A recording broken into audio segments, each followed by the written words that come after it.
You know, I was talking to my neighbor, Martha, last week, sweetest woman you'll ever meet, always out tending her roses. But she told me something that stuck with me. She said, some days, getting up from the couch feels like climbing a mountain.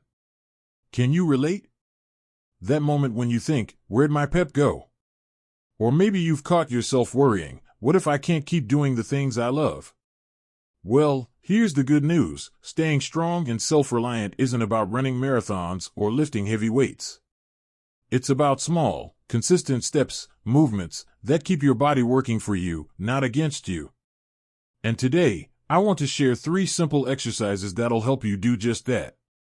These aren't complicated routines, they're things you can do right at home, even if you've never set foot in a gym. Because let's face it, nobody wants to rely on a wheelchair before they absolutely have to. The goal here is to keep you moving freely, confidently, and on your terms. Now, before we dive in, let me ask you this. Have you ever noticed how much easier it is to get around when your legs feel steady? Or how a little bit of daily movement can make chores like carrying groceries or climbing stairs feel less daunting? That's no accident. Our bodies thrive on use. But here's the catch, if we don't keep those muscles active, they'll start to forget how to support us. That's why these exercises focus on building strength and balance, 2 things that'll help you stay independent for years to come. Let's start with the first exercise. I call this one seated leg extensions. And don't worry, if you've got a sturdy chair, you're already set. Find a comfortable seat, feet flat on the floor, back straight but relaxed. Now, slowly lift one leg straight out in front of you, just like you're showing someone the bottom of your shoe. Hold it for a count of 3, then lower it back down. That's 1 rep, try to do 8 to 10 on each leg. Now, you might be thinking, that's it? But here's why it works. This movement targets the muscles in the front of your thighs, the ones that help you stand up from a chair or climb stairs. And if that feels too easy, add an ankle weight, even a bag of rice works, or hold the lift a few seconds longer. The key here is control. No jerking or swinging. Imagine you're pressing your leg against an invisible wall. And if balance is a concern, keep a hand on the armrest, safety first. Now, let's shift to something that gets your heart rate up a bit, without ever leaving your seat. Meet the seated march. Sit tall, feet hip-width apart. Now, lift one knee toward the ceiling, like you're marching in place, then lower it. Alternate legs, left, right, as if you're strolling through your favorite park. Aim for 20 to 30 steps to start. This isn't just about your legs. Feel your core tighten? That's your body learning to stabilize itself, which is crucial for balance. Plus, it gets the blood flowing, energy boost. A little tip, if you want to challenge yourself, speed up the march or add arm movements. Picture yourself conducting an orchestra or waving to a grandkid across the room. Make it fun. Now, I know what some of you might be thinking, but what if I'm not steady on my feet? That's exactly why we're starting seated. These exercises meet you where you are. And consistency is key. Just 5 minutes a day can make a world of difference. But here's the thing, strength isn't just physical. It's also about believing you can. So when you do these movements, say to yourself, this is me investing in my freedom. This is me choosing to stay active, to keep gardening, to keep traveling, to keep living life on my own terms. And guess what? You're already halfway there. These 2 exercises, leg extensions and seated marches, are the foundation. But to really lock in that stability, we need to talk about standing strength. Because being able to rise from a chair, walk to the mailbox, or catch yourself if you trip, that's where the magic happens. So let's take that next step together. Because staying strong isn't just about avoiding wheelchairs, it's about embracing every moment life offers, with confidence and joy. You know, Martha, my rose-loving neighbor, tried these seated exercises for a week and said, I finally got up off the couch without groaning like an old door hinge. And that's the power of starting small.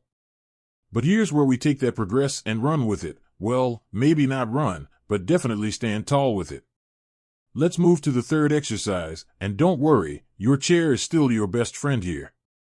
This one's called chair squats, and it's all about building the strength to stand up and sit down smoothly.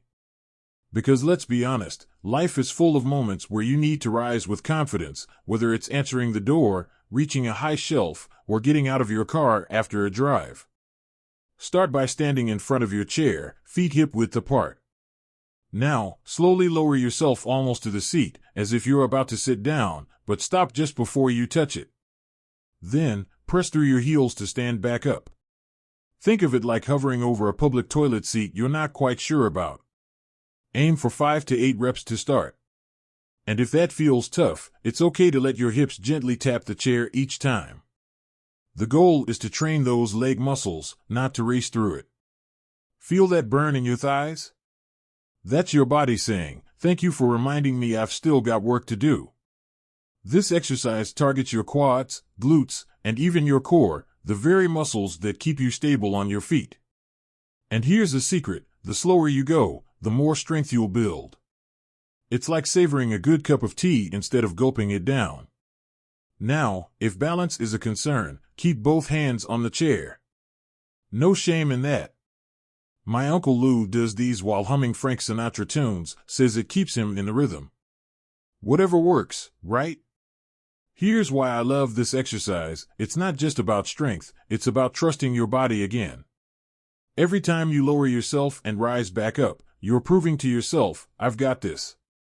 And that confidence? It spills over into everything.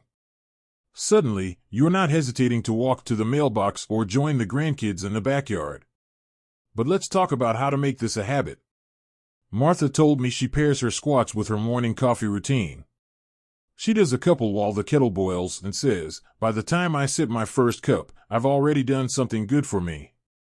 Find your anchor, a daily task like watering plants or waiting for the news, and tack these exercises onto it. Consistency beats perfection every time. And remember, progress isn't linear. Some days you'll feel like a spring chicken, other days, a creaky porch swing. That's okay. Even doing 1 squat or 5 seated marches is better than none. Your body rewards effort, not excuses. I won't sugarcoat it, aging can feel like a series of little losses. But it's also a chance to fight for what matters. Every time you choose to move, you're choosing independence. You're choosing to carry your own groceries, to dance at your granddaughter's wedding, to travel somewhere new. These exercises aren't just about avoiding wheelchairs, they're about claiming your freedom. So here's my challenge to you. Try these 3 moves, seated leg extensions, seated marches, and chair squats, every day this week. Just 5 to 10 minutes. And pay attention to how you feel. Does getting out of bed feel smoother? Do your walks around the block feel lighter? That's your body thanking you. You've already taken the hardest step, showing up. Now let's keep that momentum going. Because the best part of this journey? It's never too late to start, and every small victory counts. You know, Martha texted me yesterday, and I couldn't help but laugh. She wrote, "Did 3 squats today and almost spilled my tea, but I'll take wobbly progress over no progress any day." And that's the spirit, isn't it? It's not about being perfect. It's about showing up, day after day, and saying, "I'm worth the effort."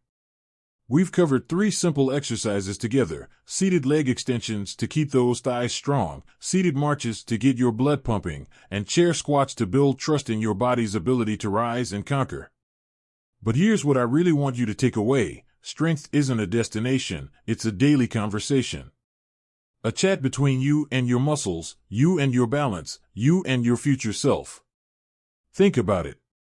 Every time you lift that leg or march in place, you're not just moving your body. You're telling fear, "You don't get to decide my limits." You're telling doubt, "I've got more chapters left to write." And you're telling the world, "I'm not done yet." Now, let's talk about sticking with it. Life happens. The grandkids visit. The weather turns. Your favorite show drops a new season. But here's a trick. Tie these exercises to something you already love. Do leg extensions during the morning news. Squat while your cookies bake. March in place during phone calls with old friends. Before you know it, movement becomes part of your rhythm, not a chore.